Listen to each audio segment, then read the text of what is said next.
Off we go yet again.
Good afternoon, everybody. Scott Stevens here with a weekly or bi-weekly show, another perspective where we get to enjoy and talk about some of these other topics that are just outside of the weather, which is kind of what I'm most familiar with. I see you coming on in there. Thank you, Vicky, and the gang that's showing up on Facebook, and those that in hashtag replay will be able to see it on the other platforms. And this topic, honestly, I'm a little bit nervous to address how the George Floyd issue is evolving, whether it was a false or fake incident designed to create outrage. And as you kind of go through life and become a little older, it almost gets to the point where it truly doesn't matter if it was fake, false flag, or an organic experience. Because even if the false flaggers, if we want to call them that, they are taking advantage or using an already hot issue to bring about a change. And so the question then larger is, what is the larger agenda? And this is kind of where I want to go with this, because there is never a time when an incident as large as this and as polarizing as this is that cannot be used to bring about change for the betterment of all of us. Hey, Robin, Risa, Vicky's back, and Luna Rose. Glad to see you all there. Yeah, Luna with a hashtag false flag attack. And it's hard to imagine that, from the evidence I have seen, that there aren't questions as to the circumstances surrounding this event, because there's obviously something going on there. But nevertheless, it has brought us to a point where we're having to address a long-standing issue, and that is the police and what we do with the police and what the police have done to us, whether white, black, brown, rich, poor. There is an issue, a friction that always exists when you see the lights go on behind you. Even as a law-abiding citizen, regardless of color, your stomach doesn't come up into your throat or dropping down deep, because you're excited for the experience. It's like, okay, what do I have to do to get through this and remain in one piece? What is this experience going to cost me? What can go wrong? What can go right? And on YouTube, there are many experiences where it goes terribly wrong. And then there are others where it's like, oh, that worked out. I didn't expect to see that one happen. And it really depends in so many ways on how that officer addresses the situation. So I want to, we're kind of on the verge of literally an aspect of revolution in this country, and we're going to come on up here, and I'm going to share the screen. And Vicky, for you this morning, we go to screen share, and then in the far right corner, there's either a big button or with the two characters right there and on the side, and you begin to share with me in the picture in picture. Both work. Both work. All right, the people are under arms tonight because they hope for justice tomorrow. Some go about saying it is not worthwhile, but this is because they vaguely sense that this insurrection threatens many things that would continue to stand if all took place otherwise. And deeper in the book, The Plague, written by Camus in 1947, a book that I had to read for college, and I'll be honest with you, it took me a little work to get through. And I was so fascinated by it that I even read it outside of school so I could finish it. I could digest it without the pressure of, when you have to do something for class. You got to pay attention, and rather than just enjoying it or reading it to enjoy it.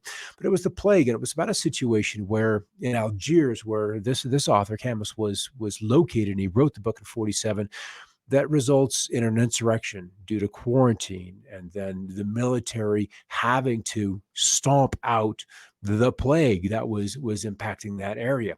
So what I really want to do, and kind of why I'm partially a little nervous for this show, because we've all had experiences with cops, and I know that even on the show right now we have someone. Vicky has some experience with that. But what kind of got my attention, and I've evolved how I've thought about this over the last, indeed, 48 hours, because this experience with George Floyd, with Minneapolis, with the Minneapolis PD, and then how this insurrection, if you want to use those words, has spread across this country and indeed across the planet, that we all have felt, those of us that are at least in our 20s and 30s, how the police state has more greatly impacted our lives year after year after year. That what felt like, whether it was or not, is still up for debate, a free country now necessarily isn't so. And I'll be honest with you, there are states that I would be, as a white man, but just as an out-of-state person, not be comfortable traversing because of civil asset forfeiture laws. Louisiana, one of them. Tennessee, potentially another. Oklahoma, certainly another. These are states that I would have trepidation entering those borders. And I have lived in Oklahoma, but when you realize the power that, whether it's the state legislature or has been granted them by federal edict, by what they call statute laws, that they can empty your debit card just from a device. That to me is not cool. That is not cool. So this is something that I would honestly be concerned about. Now, losing your life is a whole nother situation.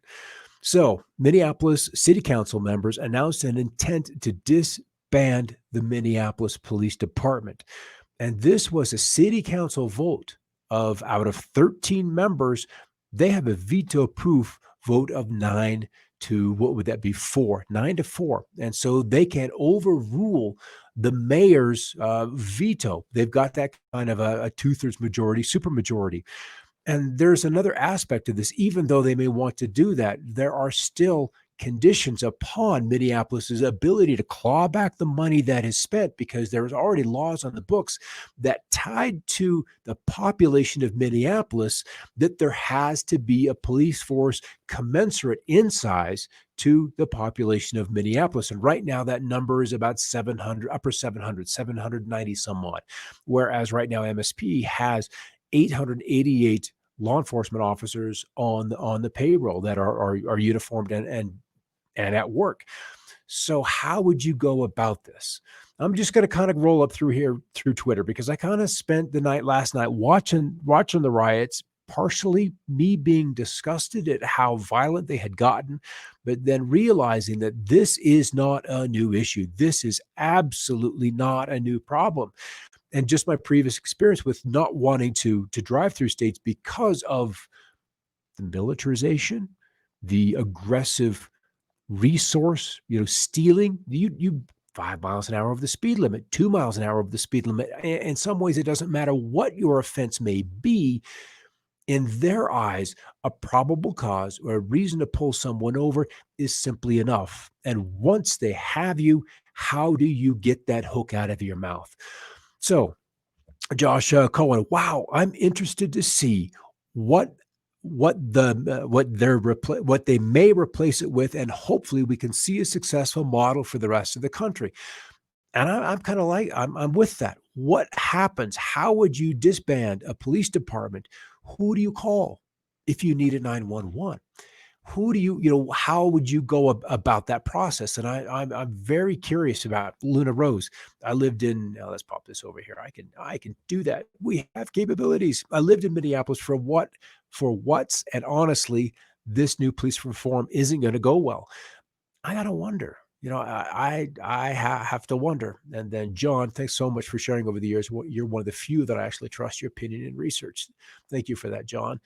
Um, and these are all topics. If I'm going to talk about it, it's something that I'm not approaching lightly. And if we're going to talk about it, then we have to have solutions, because this is not just a problem in Minneapolis or in New York City or in New Orleans or Detroit or in Colorado where I am. This is a big problem. So this is, wow, I'm interested to see what they may replace it with, and hopefully we can see a successful model. All right. First responders and firefighters rely on the police to secure areas so they can help people.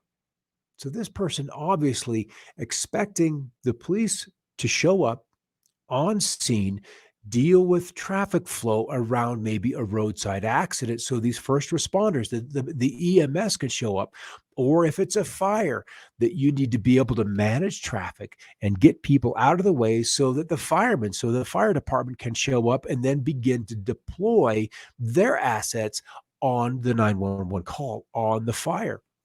So I can see where you've got to have these two agencies, as they already are, working together. And we'll get into some of these videos. I got some of them highlighted. This is another curious point that Matt brings up. What would be the replacement to replacing the police department? And he throws in Sharia law. Because if you look at immigration from where we have those higher populations of Islamists, of Muslims, and into the United States, the Great Lakes states have received a large preponderance of that population. And it's not like we don't already have some in Congress that are Muslim. And so if you look at a man on the street interview, people, what would you prefer to live under, or whose law is greatest, the Constitution or Sharia law? And every single interview, whether it's biased or not, or whether I just haven't looked at enough of them, they're all replying Sharia law, because it's God's law, which inevitably and hierarchically is above man's law, which would be the Constitution. So they're saying, well, they have that already. You don't know what you're seeing, what some of these rogue cops are already doing. And there's the possibility of that. Yeah, the Minneapolis City Council is interested to see what they themselves will replace it with.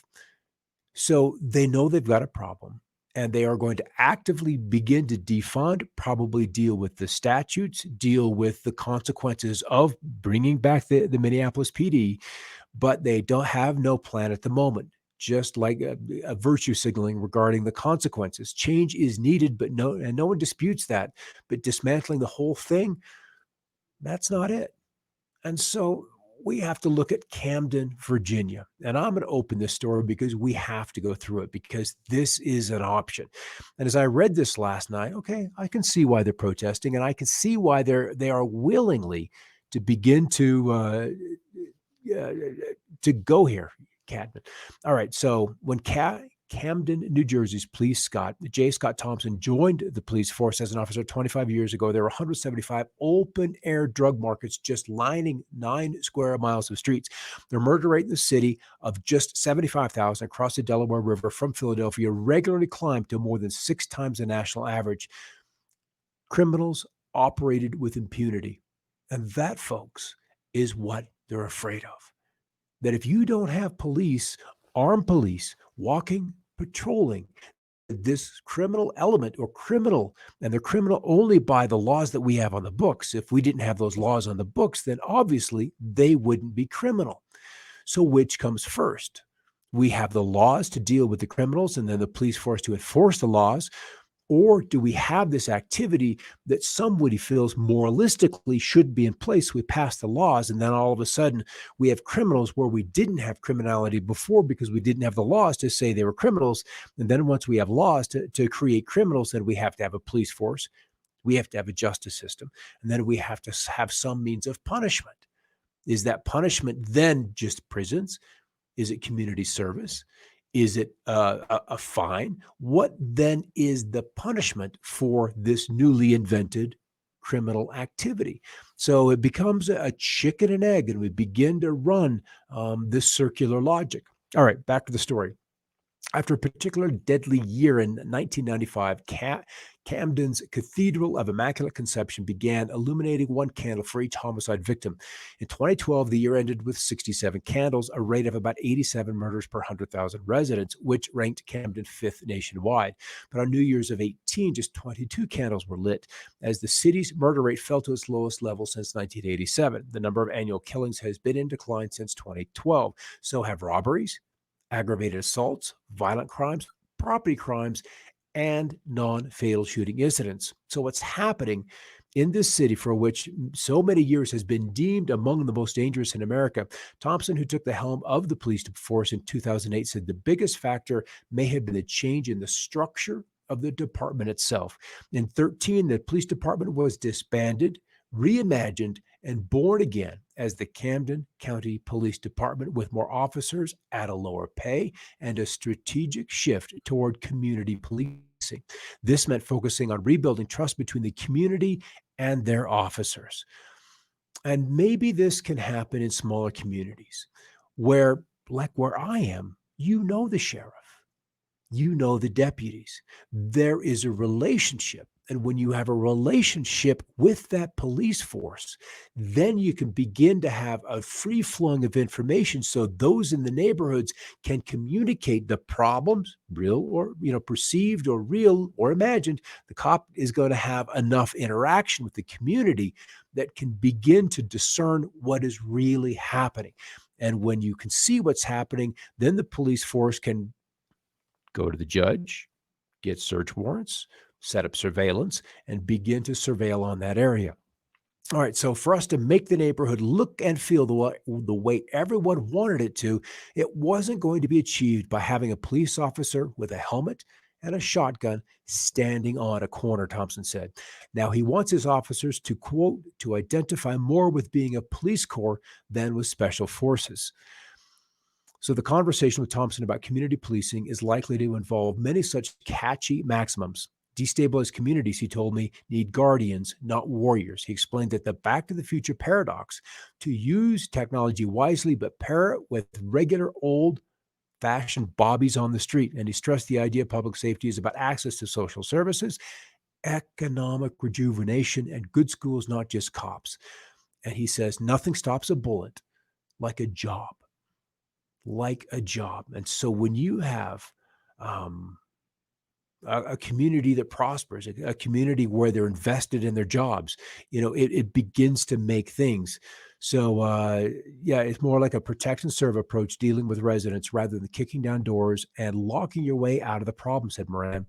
There's some really good quotes down here that I may or may not get to, but the community, it became a community responsive to the criminal justice system. He enumerates on some core principles to get people on your side, such as a police officer. Be transparent about why you're pulling them over. Sell the stop and explain how your job works. Knock on doors, walk on the streets. In Camden, that approach seems to be showing results. So we're beginning to see some communities that have come to the end of the road, where what they have used in the past simply wasn't working any longer. So they had to find another solution. Camden tried it, and the violent rate in Camden, and this is a contrary report, is 16,380 per 100,000 people. That is still 344% higher than the national rate of 368.9 per 100,000 people. So it doesn't answer everything. And to be fair to Camden, the process is evolving. It's just underway. But when the new police officer stepped in and just realizing what we've been doing is not working, and so we've got to come up with a different kind of solution. So the question is, will 911 still work? Isn't that the question? So I'm going to trust that you can hear this, and we're going to start this over, because this is kind of a rather curious commentary between these two, and I will maximize it so we can get a little better view.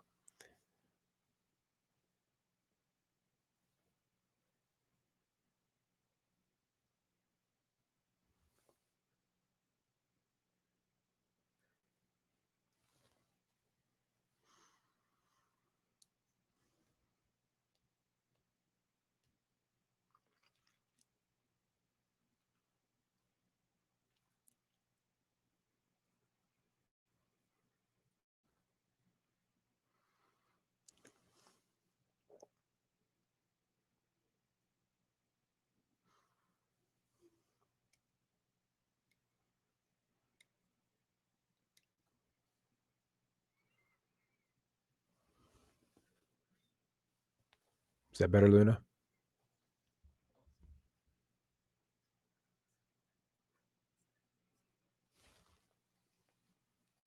All right. I don't know if you could hear that.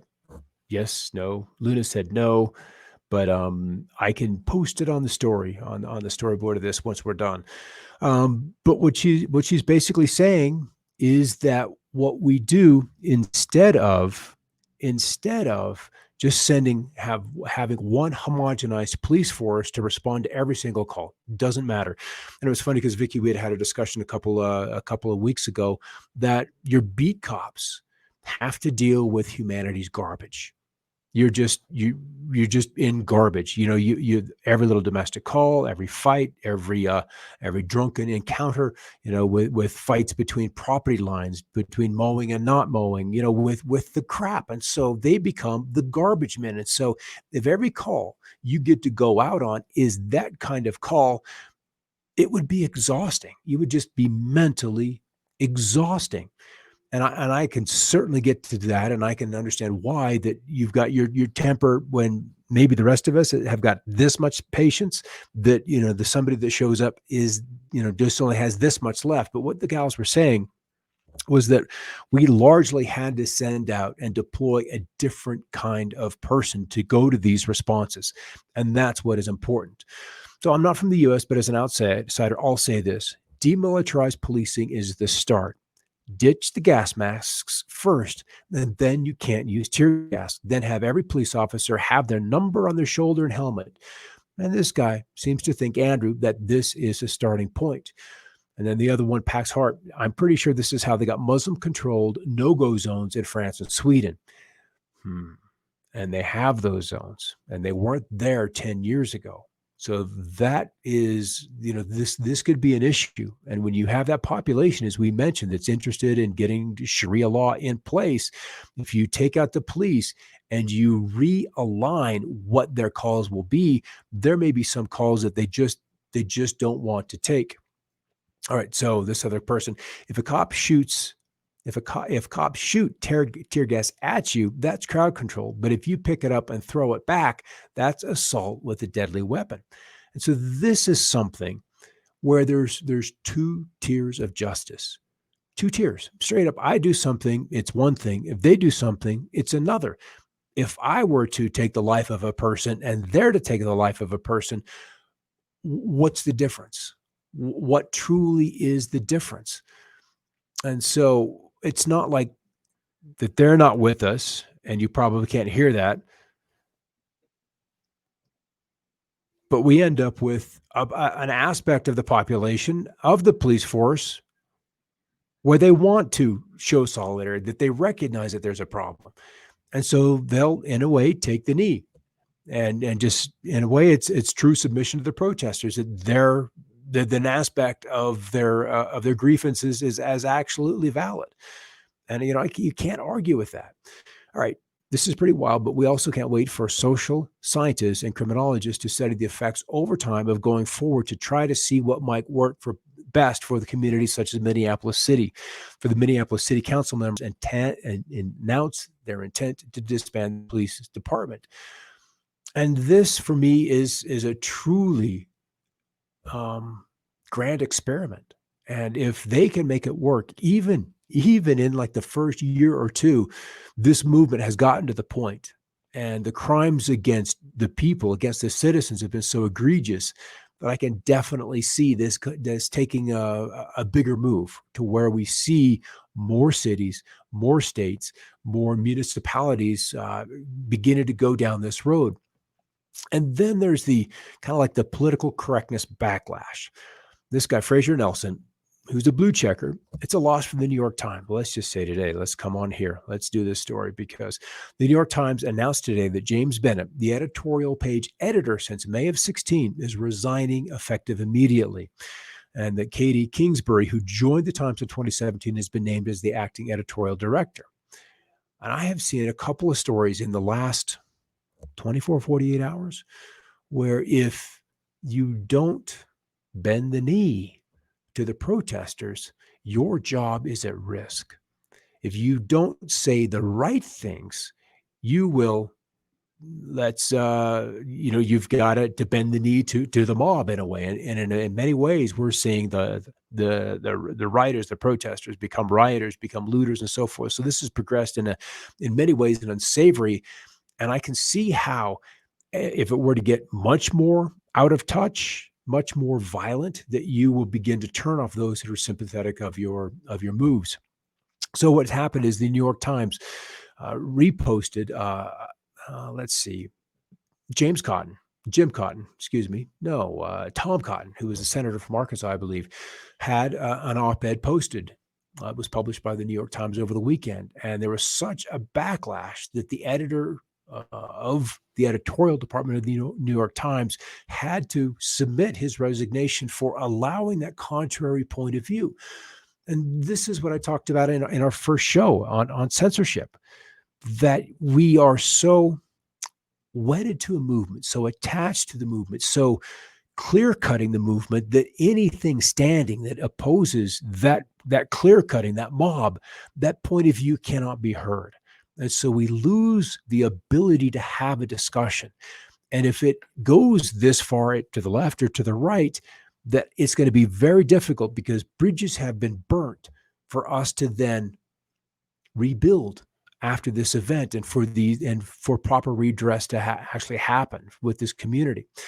So this is awful. 17 years ago, Howell Raines had to quit as a member of the New York Times because of a reporter he had championed made up stories, and other reporters were rightly furious. Today, James Bennett had to quit because his page ran an op-ed from a senator that made reporters mad.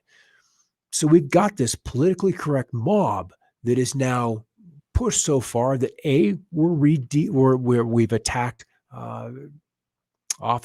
police officers. They're not able or allowed to do their job because this has happened in such an incredibly incomplete way. New York Times, James Bennett is a smart guy, says Howard Kurtz, former editor of The Atlantic. His instinct was right in running the Tom Cotton op-ed, even though he disagreed with it.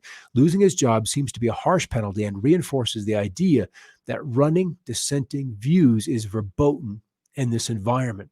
So how do we heal if we cannot maintain a sense of balance, a sense of neutrality? It becomes almost impossible to get back on our feet, even as a people, because you've got these mobs that can be whipped up so quickly, and the damage goes all the way from buildings, stores, to traffic disruption, to now the tops of these editorial boards. And as I started with the show, all of it can be used for the betterment. It's a plow coming into a field and turning over the soil. So we're beginning to see the worms underneath. We're beginning to see what's creepy and crawly underneath that. And it's not all bad. It's definitely not all bad. It's going to give us an opportunity to reimagine policing. And this, I promise you, will be a big deal as we go through the election coming up in 4 months, 5 months.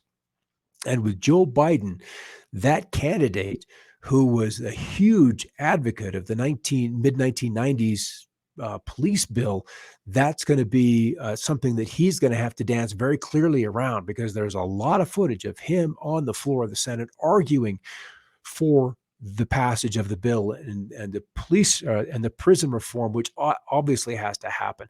California, 3 strikes, you're out. When judges are given an ultimatum, when somebody comes before them at the bench and they don't have a choice because it may be their third offense, and if you're dealing with police corruption, what is truly their third offense? The judges are bound, and so they're stuck to the letter of the law rather than using what would be their given authority to discern what is proper and right for those in front of the bench. And that would be the spirit of the law, the little bit of humanity. And the code, the U.S. code and these state codes for these offenses is too strict. And that has overflowed our prisons and given the judges no ability for leniency, for mercy, for other options which may be better serving, which would obviously be better serving the community. All right, everybody, that's probably where we are for the day. And I know I'll be back on Wednesday. We'll talk about this a little bit more, depending on where the discussion ends up. But regardless, as we move through this election season, this is absolutely going to be one of those hot button topics. And I really would like to see community policing come to fruition. Maybe the consciousness of this society and other societies, other countries, whether it's Britain, Australia, France, Italy, that we can move to a more police officer kind of option. Maybe that's a little too Pollyanna, and maybe it won't work. Maybe the crisis with the economy and the militarization of the police has just gotten too far, and this thing has to blow up a little bit harder before we'll back off it, and then allow these other softer solutions where we can personally take a little more responsibility for our actions out of the street. It's curious. I just saw a video today of these protesters, throwing a rock at a car. He went by. The guy in the vehicle was not happy about it, so he did a U-turn, came back up, and what did the protesters do? They wanted to call the police to help them out of a situation that they created. So where we're so used to social media, we're so used to mouthing off and literally smacking people through social media and not expecting any repercussions. But in the real world, sometimes repercussions can happen far more quickly than you would expect. All right, everybody, keep looking up, and we'll see you. We'll see you on Wednesday. We'll do the little weather show coming up at 7 o'clock tonight, Mountain Time, where we've got a tropical storm that headed on in there. In fact, I'm going to show you this freaky old cloud. Look at this guy. Somebody shared that. That was a couple of days ago. I have no explanation for that kind of a cloud formation. All that tells me is something is going on in the world that is bigger than our imagination has yet to grasp. And whether it's clouds, whether it's a police on the street, or just the state of the world of 2020, which is breaking all convention, we got to go through it together. All right, everybody, take care. I'll see you soon.